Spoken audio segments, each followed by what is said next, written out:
Assalamualaikum warahmatullahi wabarakatuh.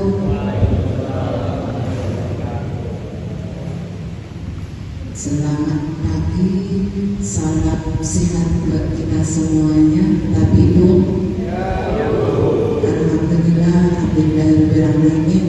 Rabbi sholli sadri wa yassir li amri wahlul 'uqdatam min lisani yafqahu qawli. Yang terhormat beliau Bapak Camat Kecamatan Medan Surabaya, Bapak Arifin, serta staf yang kami hormati, Bapak Ade, Bapak Dedi, Pak Agus, dan rombongan dari perwakilan anggota DPRD Kabupaten Lampung Tengah. Yang hormati semua aparatur kampung, tokoh masyarakat, tokoh agama yang hadir pada pagi hari ini, hari hadirat yang berbahagia. Puji syukur kita panjatkan kehadirat Allah Subhanahu wa Ta'ala, yang mana dengan limpahan nikmatnya, hidayahnya, pada pagi hari ini kita bisa bertemu lagi dengan wajah-wajah lama, bisa berkumpul di gedung yang sudah tua.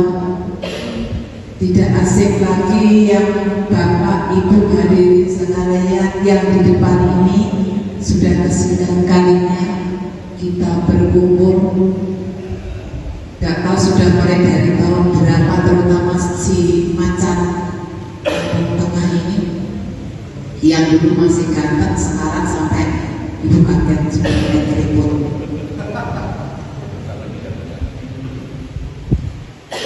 Semoga semuanya yang hadir pada hari ini semua dalam keadaan sehat dan baik. Kemudian salawat serta salam kita sanjungkan kepada junjungan Nabi Agung kita Muhammad Sallallahu Alaihi Wasallam, yang selalu kita nantikan syafaatnya kelak di yaumil qiyamah nanti. Amin Allahumma amin. 3 kalinya terlebih dahulu kami atas nama pemerintahan Kampung Sidadadi mengucap atau provinsi, saya masuk bodoh Pak Adet, yang penting tahunya ini janji, terserah mau. Nah ini orang yang lebih rajin ya, kemarin kan aku juga. Silakan Pak.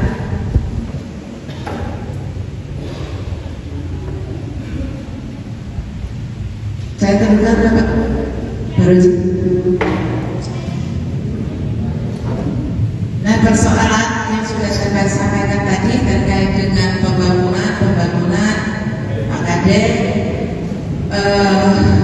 kemudian dengan persoalan-persoalan yang kita hadapi, saya mencoba untuk selalu berdiskusi Pak Kade dengan keterbatasan saya tadi. Amanah menjadi kepala kampung yang berangkat dari istri seorang tokoh besar, seorang bapaknya orang banyak, ini gak gampang. Saya ini berdiri di sini sendiri, anak-anak jauh semua, amanah yang untuk meneruskan lewat izin dan restunya almarhum dulu untuk membangun kampung ini gak gampang Pak Kade. Jadi saya hanya minta tolong dengan para anggota-anggota yang tahu sejarah dulu, tolong Ibu untuk bisa bermanfaat di kampung ini. Tolong Ibu supaya rumah Ibu yang besar itu bisa bermanfaat untuk terkhusus jaring komunikasi lewat pemberdayaan, jaring komunikasi dengan masyarakat, untuk bersama-sama kita belajar dan belajar, supaya umur saya yang sebagian saya bangga untuk kampungku ini ada manfaatnya buat masyarakat warga kampung Detik ini lewat bantuan-bantuan para anggota dewan yang ada di depan Bapak Ibu hadirin sekalian ini. Mungkin itu saja sambutan kata dari saya.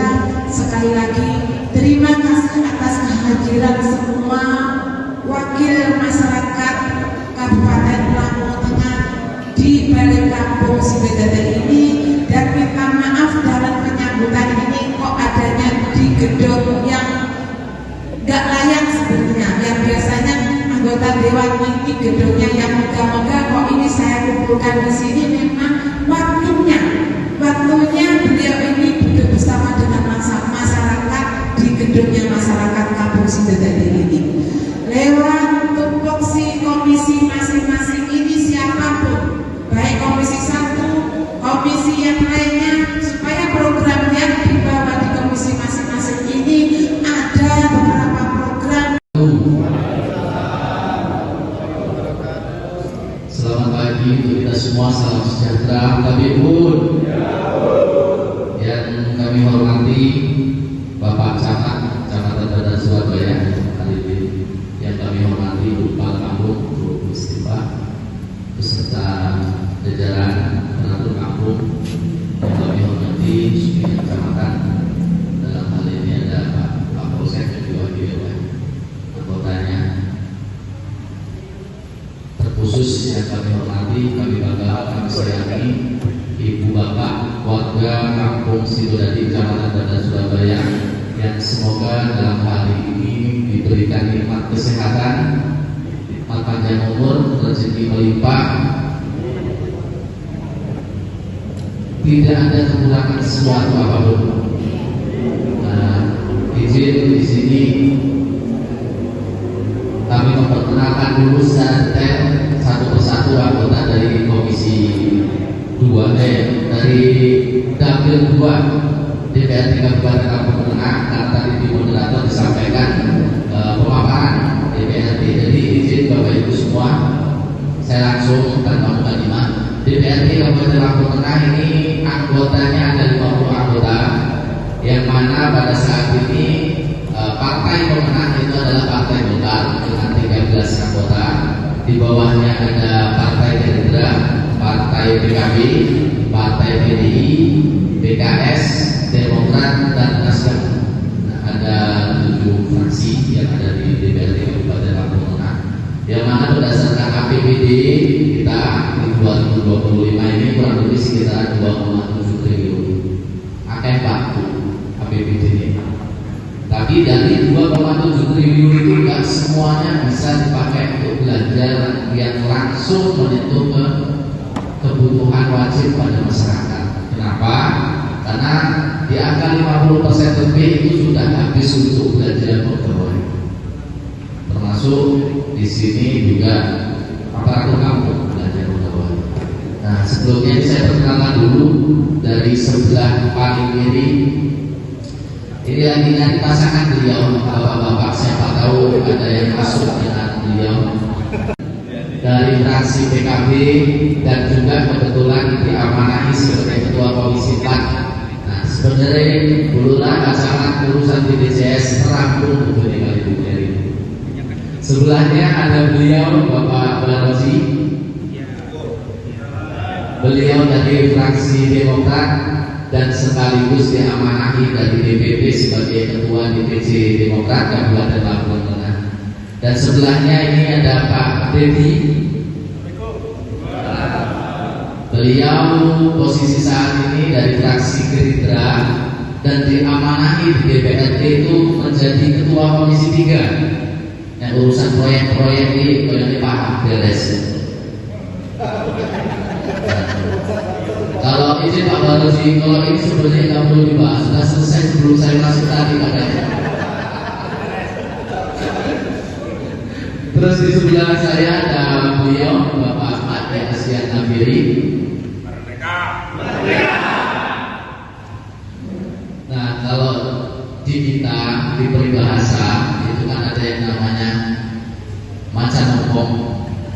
Tadi Ibu Kepala Kampung kan bolak-balik. Ada Ibu Kasih. beliau dari fraksi Gerindra di Komisi 1. Oh, jadi Pak Kadi Asia ini dari fraksi PDI, satu komisi juga dengan Bu Kasih di Komisi 1 di bagian pemerintahan dan hukum. Sebelahnya ada Ibu Juliana dari fraksi Golkar dan sementara bergabung dengan Ibu Mary di Komisi 4 bidang kesehatan dan kesejahteraan dan pendidikan. Sebelahnya ada Pak Husnul Huda. Assalamualaikum. Ini insya Allah kita doanya Bu tahun depan menjadi kiai. Karena ada syarat dari istrinya, menikah lagi boleh asal bisa jadi kiai. Lagi kejar 100 kiai beliau. Beliau dari fraksi Golkar, sekarang diamanahi menjadi wakil ketua Komisi 2 di DPRD Kabupaten Lampung Tengah. Beserta saya juga satu komisi dengan beliau di Komisi 2 bidang pertanian dan keuangan pemerintah daerah. Terus selain itu juga kami didampingi oleh sekretariat DPRD. APBD kita itu 2,7, yang mana memang 50% lebih itu sudah habis buat belanja pegawai, dan sisanya itu baru untuk urusan penunjang di luar memang urusan wajib. Akan tetapi muncul lagi Pak Bu kemarin itu Impres Presiden, Impres 1, yang mana ada efisiensinya sekali, aspirasi dari bawah yang memang kita sudah ajukan di 2024, banyak yang hilang di 2025. Kalau salah satu anggota DPR RI fraksi PDI dalam forum rapat menyampaikan 2025 nanti DPRD itu pasang badan dulu. Kenapa? Karena banyak aspirasinya yang memang hilang karena efisiensi.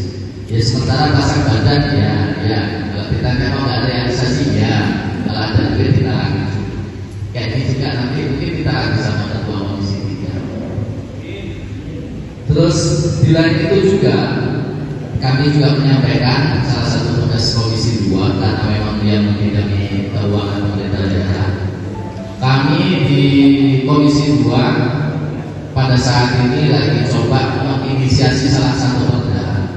Judulnya Perda Denda Pajak dan Denda Retribusi. Nah itu yang kami kejar dengan potensi kalau di atas 100 miliar itu ada. Itu yang kami kejar. Selain itu juga kita di pajak kendaraan bermotor Pak, saat ini melalui Perda 1 2024 ada yang namanya option PKB, option kendaraan pajak kendaraan bermotor. Kalau dulu sebelum muncul Undang-Undang 1 dan Perda 1 itu pajak kendaraan bermotor dibayar dananya langsung masuk ke rekening provinsi. Dari rekening provinsi dikumpulkan dari satu seluruh kabupaten kota, baru dibagi rata. Nah sekarang ini ada kebijaksanaan dari pemerintah pusat sesuai dengan objeknya. Jadi kalau misal peraturannya lama, Lampung Tengah menyumbang untuk pajak kendaraan bermotor besar 60 miliar. Nah 60 miliar itu dikumpulkan dari satu, dibagi untuk kabupaten yang lain juga.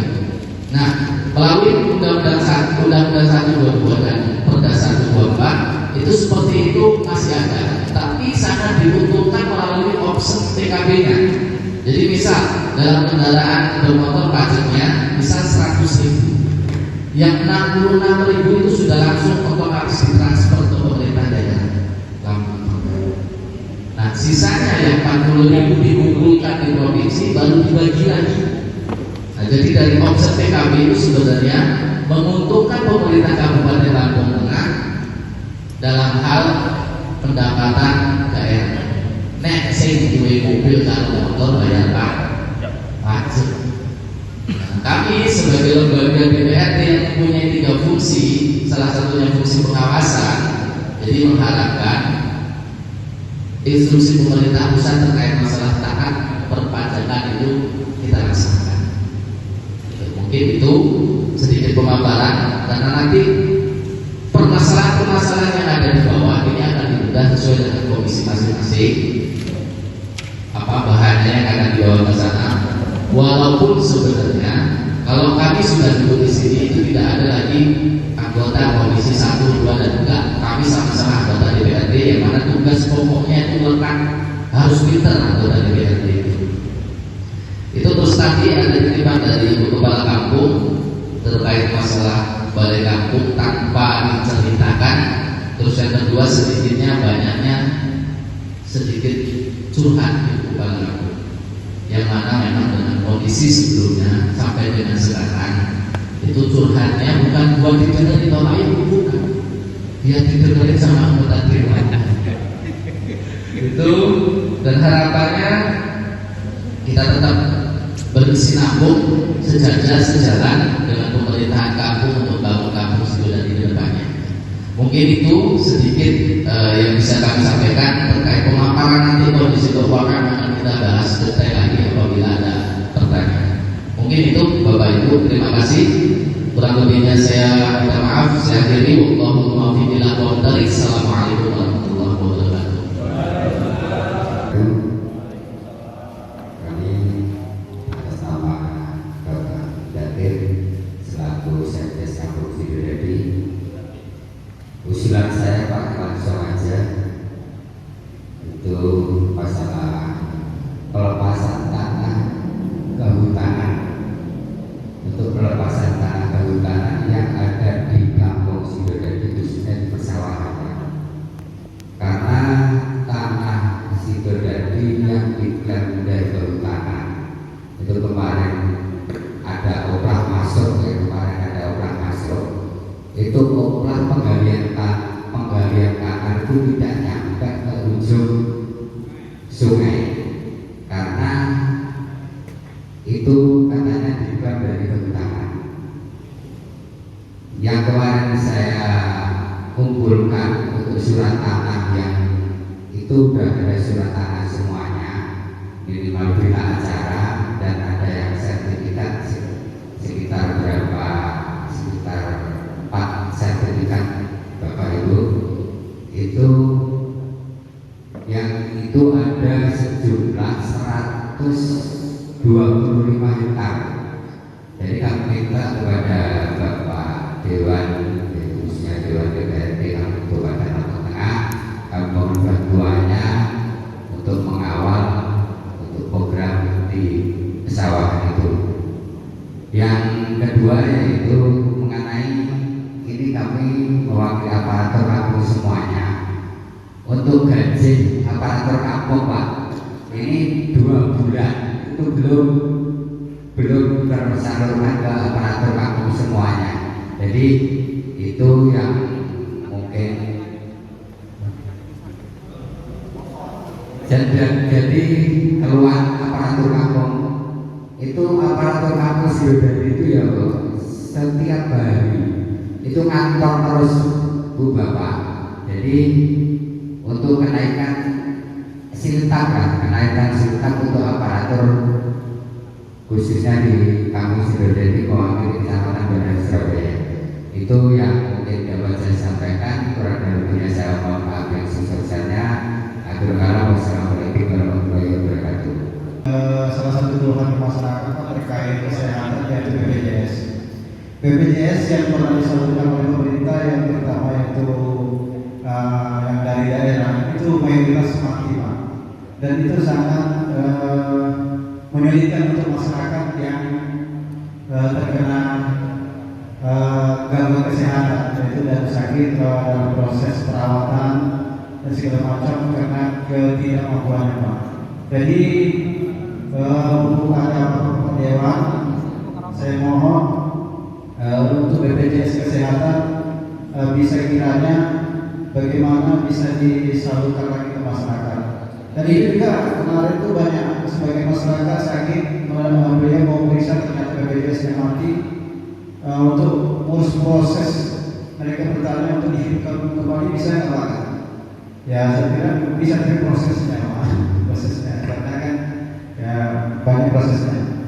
Di sini ya, dengan adanya Bapak Dewan di sini, saya mohon untuk bisa mengaktifkan kembali BPJS yang telah disalurkan. Mungkin ada lagi kuota tambahan yang kemarin masyarakat belum mendapat BPJS bisa untuk tidak ada lagi, untuk bisa segera mendapatkan untuk jaminan kesehatan. Mungkin itu yang bisa saya sampaikan. Terima kasih. Wassalamualaikum warahmatullahi wabarakatuh. Langsung saja kami sampaikan kepada Bapak ini. Saya nama Supriyadi dari Dusun 5 RT 2. Sesuai brosur yang disampaikan bahwasannya untuk menyampaikan aspirasi masyarakat. Dalam hal ini aspirasi masyarakat yang pertama itu adalah jalan pendidikan. Jalan pendidikan yaitu arah pasar sebelah barat sampai ujung aspal jalan tembus Beringin Jaya jalur 2 itu melewati gedung MTS. Aspirasi masyarakat ini memang sudah ada perhatian dari kampung, yaitu Ibu Kepala Kampung, Bu Istri Mas SPD, mungkin sudah ditangani ya separuh, belum selesai. Nah ini menjadi keluhan masyarakat, apa ini mau diselesaikan? Ini betul-betul menjadi harapan masyarakat khususnya untuk RT 2. Itu masalah jalan. Syukur penting untuk menjaga keawetan bangunan cor-coran tersebut agar itu ditaruh. Itu harapannya seperti itu. Jadi jangan dicor, agar ditaruh. Alasannya apa? Nanti gajian dari Maret ini itu bisa menimbun, meratakan atau menghindari cor-coran tersebut, sehingga nanti kalau karena jalannya sepi itu nanti simpangan bisa turun ke bawah di luar cor-coran dan mudah-mudahan tidak akan membahayakan. Itu masalah jalan. Yang kedua, di RT 02 ini ada Masjid Baitur Rahman. Masjid Baitur Rahman memang sudah bagus menurut kami, namun ya tidak ada salahnya kalau diperbagus lagi. Yaitu harapannya mengecor serambi dicor volumenya 3 meter kali 8 kali 3 sampai kanan kiri depan, itu volumenya. Itu masalah Masjid Baitur Rahman. Yang ketiga, ini masalah gedung MTS. Gedung MTS ini dibangun oleh yayasan semampunya, sehingga ya memang dapat berdiri, namun perlu perapian. Dengan perapian tersebut mengharapkan bantuan atau perhatian dari pemerintah. Itu harapan aspirasi masyarakat khususnya untuk RT 2. Kiranya itu saja yang dapat saya sampaikan. Mudah-mudahan apa yang saya sampaikan ini nanti mendapat tanggapan dari para bapak, para ibu yang ada di tingkat 2. Kurang lebih mohon maaf atas perhatiannya. Saya ucapkan terima kasih. Wassalamualaikum warahmatullahi wabarakatuh. Untuk pupuk memang dulu ini memang agak sulit, benar. Sekarang ini untuk kami dapatkan lebih mudah. Tetapi di sini harga head yang kami ingin tahu, Pak. Intinya ada informasi yang kami dapat, itu harga head dari satu tempat dan tempat lain ini bisa berbeda, Pak. Ini kok bisa seperti ini? Ini permasalahannya ada di mana? Dan untuk Sidodadi pun harga head yang kami dapat intinya dari kelompok tani mendapatkan dari Gapotan itu ya sangat lumayan tinggi Pak. Jadi ini ya tentunya sangat memberatkan bagi kami lah, intinya seperti itu. Ini kami mohon untuk dapat ditindaklanjuti sehingganya kami masyarakat petani bisa menikmati dari subsidi pupuk itu yang benar-benar kami dapat. Yang selanjutnya di sini informasi yang kami dapat bahwasanya untuk RT Pak, RT ini ada pergerakan ataupun informasi bahwa mereka itu tidak akan mendapatkan bagian atau insentif dari pemerintah. Ini berita ini menjadi ganjalan bagi kami aparatur kampung. Tentunya RT itu adalah ujung tombak bagi kami. Ketika mereka tidak mendapatkan insentif dari pemerintah, tentunya akan menjadi ganjalan bagi kami juga. Harapan kami bukan dihilangkan, tetapi mereka bisa mendapatkan tambahan. Begitu juga dengan kami sebagai aparatur kampung. Karena di sini segala kebutuhan, segala sesuatu sudah menaik Pak. Dan yang selanjutnya di sini saya mohon Pak, Kampung Sidodadi ini kalau memang punya aksesnya ini bisa langsung mendapatkan informasi-informasi yang mana apabila ada program yang bisa disebut di kampung ini bisa masuk ke kampung Pak. Mungkin itu yang dapat kami sampaikan. Terima kasih. Wassalamualaikum warahmatullahi wabarakatuh. Dan salam sejahtera. Tadi sudah disampaikan kepada rekan kami Bapak Sucito untuk di bidang pertanian. Kami juga ingin menambah yang kaitannya dengan pertanian. Mohon maaf untuk nama saya Sunardi dari Dusun 7 Sidodadi. Saya ingin mengusulkan, ini sebenarnya dulu sudah pernah kami usulkan di reses mungkin di tahun berapa saya juga lupa, terutama untuk penambahan pintu air di Tanggul Kenandes, karena kami sebagai petani kemarin sangat-sangat merasakan dampaknya banjir.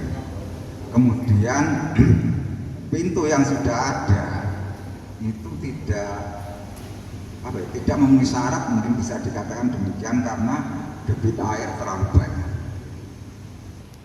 Jadi petani rata-rata kemarin juga kena efisiensi mungkin kalau bahasanya, jadi banyak yang tanam 2 kali, termasuk saya sendiri juga tanam 2 kali. Karena menurut pengamatan dari para petani itu kurangnya pintu air. Itu yang pertama. Kemudian yang kedua, saya hanya minta informasi terkait dengan harga singkong. Itu mungkin yang dapat saya sampaikan. Saya akhiri. Assalamualaikum warahmatullahi wabarakatuh. Pak Sucito dan Pak Sunardi, ini sedikit saya menambahkan sebelum nanti ditanggapi teman-teman yang lain, terutama terkait masalah harga head pupuk. Jadi saya sampaikan dulu regulasinya. Di harga pupuk itu mulai dari kuota harga itu sudah ditentukan oleh pemerintah pusat. Implementasi pelaksanaan ke bawah itu ada distributor dan pengecer. Jadi sebelum ke titik akhir, ke konsumen, ke petani, itu ada dua tahapan itu. Jadi dari pusri, BUMN turun ke distributor, distributor dibagikan lagi ke masing-masing pengecer, pengecer baru diserahkan lagi ke titik akhir penerima, yaitu petani. Kenapa?